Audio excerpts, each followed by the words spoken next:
বাড়িটাকে আমার জঙ্গল বানিয়ে ছেড়েছে এই ছেলেটা। আর স্টোর রুমটার অবস্থা দেখো। মানুষ তো ছাড়ো, ভূতও এখানে প্রবেশ করবে না। এসব আমার বাড়িতে চলবে না। এক্ষুনি স্টোর রুমটা পরিষ্কার করবে, চলো আমার সাথে। আমি এক হাতে ঝাঁটা নিয়ে বাড়িটা পরিষ্কার করতে করতে বললাম, এক সেকেন্ড, এটা তোমার বাড়ি কবে থেকে হলো? ঠিক যবে থেকে এই বাড়ির মালিকটা আমার হয়েছে। উফ, তুমি তো বিয়ের পর দিন দিন ভীষণ সাহসী হয়ে যাচ্ছ। আমার আগের তানিটা যে কোথায় গেল, সে আমার দিকে তাকিয়ে পর্যন্ত কথা বলতে পারতো না, লজ্জায় লাল হয়ে যেত যদি কখনো আমি তার চোখের দিকে তাকাতাম।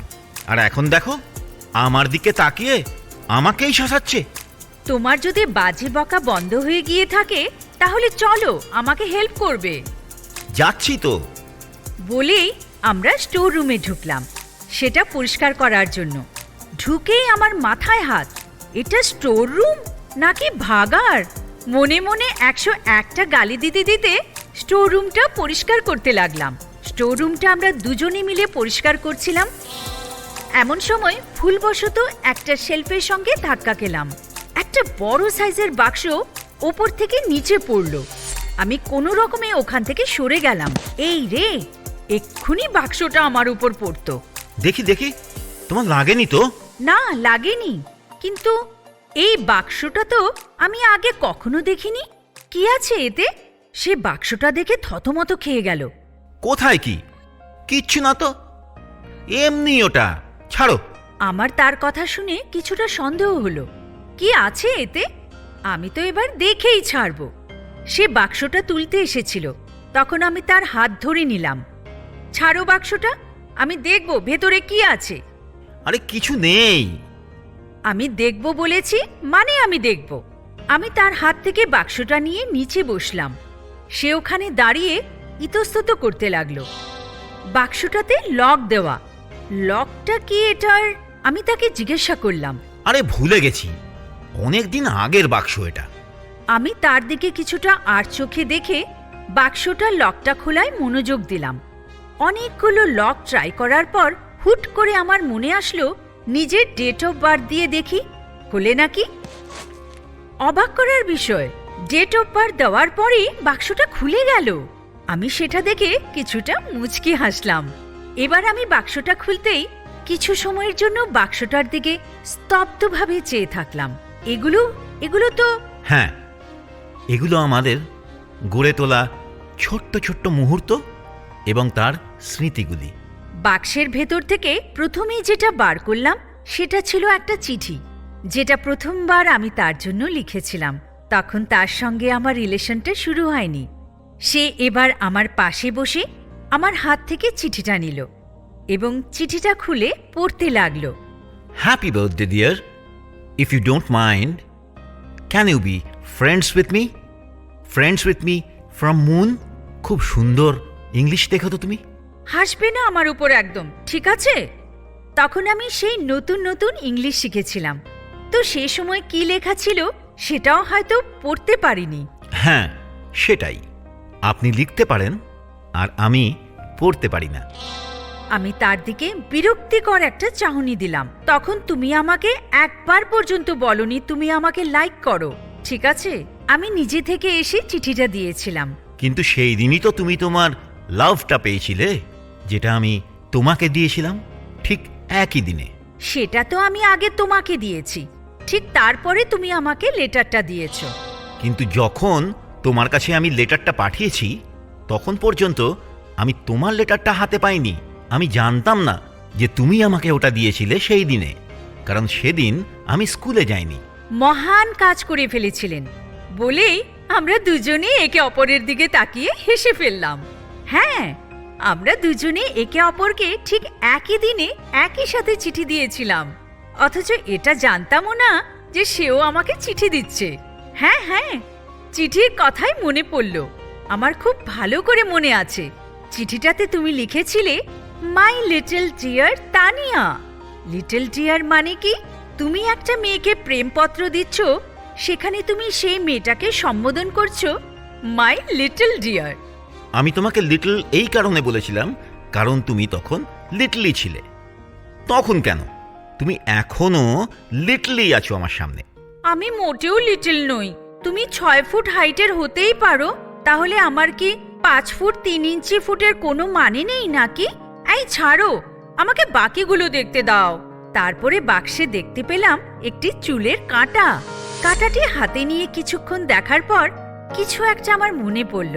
আরে এটা তো... হ্যাঁ হ্যাঁ, এটা তোমারই। কিন্তু এটা তোমার কাছে গেল কি করে? এটা আমি কত খুঁজছিলাম। একটু ভালো করে মনে করে দেখো তো, এটা আমার কাছে কি করে এলো। তারপর চোখ বন্ধ করে ভাবতে লাগলাম। হুট করে 9 বছর আগের কিছু স্মৃতি আমার চোখের সামনে ভেসে উঠল। তখন অতিরিক্ত গরম থাকায় স্কুলের চুলটা গুটিয়ে তাতে এই কাঁটাটি দিয়ে রেখেছিলাম আমি। হুট করে কেউ একজন পেছন থেকে এসে আমার চুলের কাঁটাটি খুলে নেয়। পেছনে ঘুরে তাকাতে দেখলাম সেই মানুষটি কিছুটা দূরে দাঁড়িয়ে আছে এবং তার হাতে আমার চুলের কাঁটাটি। আমার কোমর পর্যন্ত চুলটা ছড়িয়ে পড়ল পিঠ জুড়ে। তখন সে আস্তে আস্তে করে বলেছিল, চুলটা পরের বার থেকে খুলেই রাখো, তোমাকে খোলা চুলে খুব সুন্দর লাগে। কথাটি মনে পড়তে আবার চোখ খুলে তার দিকে তাকালাম। এবার বুঝতে পারলাম সে কাঁটাটি তার কাছে গেল কি করে। সেও আমার দিকে তাকিয়ে কিছুটা হাসল। আমি আবারও বাক্সটা দেখায় মনোযোগ দিলাম। এবার বাক্সটা থেকে বেরোলো একটি স্কেচবুক। স্কেচবুকটাকে আমি চিনি। সবসময় সে টিফিন টাইমে বাইরে থামে বসে এটাতে কিছু না কিছু একটা আঁকত। আজকে অবশেষে সেটা দেখার সৌভাগ্য হয়েছে আমার। স্কেচবুকটার প্রথম পাতা খুলতেই দেখতে পেলাম একটি নারীর অবয়ব। মুখটা পরিষ্কার নয়, কিন্তু মানুষটাকে চিনতে আমার অসুবিধা হলো না। আমি জানি সেই নারীটিকে। খোলা চুল দিয়ে চেহারাটি ঢাকা, একটি হাত গালে দিয়ে কিছু একটা লিখে চলেছে।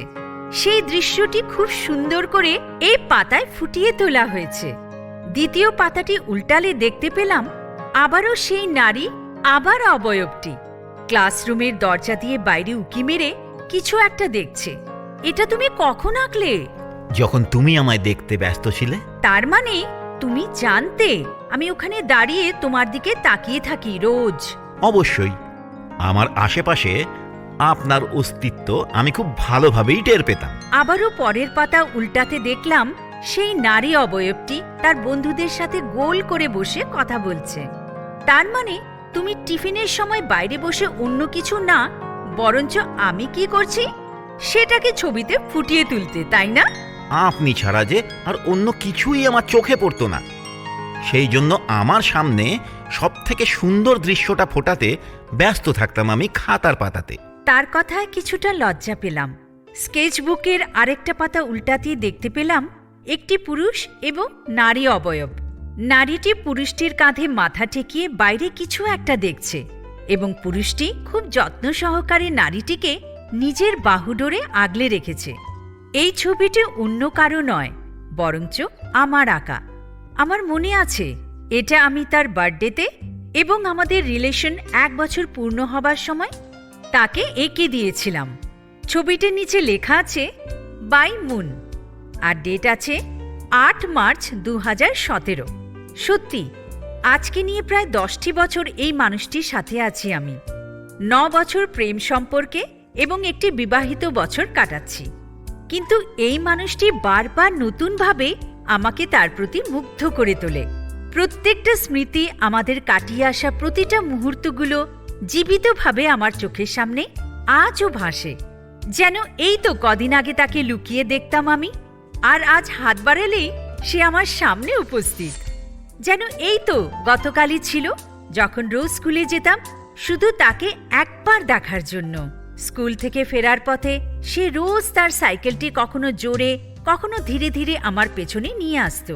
আমি বাড়িতে চলে আসার পর তারপর সে সেখান থেকে চলে যেত। রোজ রবিবার বিকেলবেলা একবার করে আমাদের পাড়ার সামনে দিয়ে সাইকেল নিয়ে যেত, আর আমি তাকে দেখার আশাতে রোজ বাড়ির সামনে সারা বিকেল বসে থাকতাম। যেন এই তো গতকালই ছিল, যখন আমরা চিঠির মাধ্যমে একে অপরের সাথে কথাবার্তা বলতাম।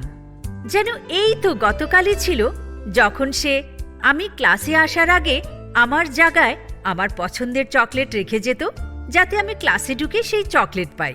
জানি মুহূর্তগুলো খুবই গুরুত্বপূর্ণ বা উল্লেখযোগ্য নয়, কিন্তু এই ছোট ছোট মুহূর্তগুলোই যেন মাঝে মাঝে আমাদের আনন্দের কারণ হয়ে ওঠে। এই ছোট ছোট মুহূর্তগুলোকেই আমরা ভীষণভাবে মনে করতে থাকি। আমার স্বপ্ন পুরুষকে নিজের করে পাওয়ার যেন সত্যি আমার কাছে এখনো স্বপ্ন মাত্রই। আজ এখনো আমাদের এই 10টি বছরের কাটিয়ে আসার প্রতিটি মুহূর্ত এবং স্মৃতি আমাদের কাছে জীবিত এবং আমাদের কাছে উল্লেখযোগ্য, এবং জীবনের শেষ মুহূর্ত পর্যন্ত এই স্মৃতিগুলি থাকবে আমাদের কাছে আমাদের খুশির কারণ।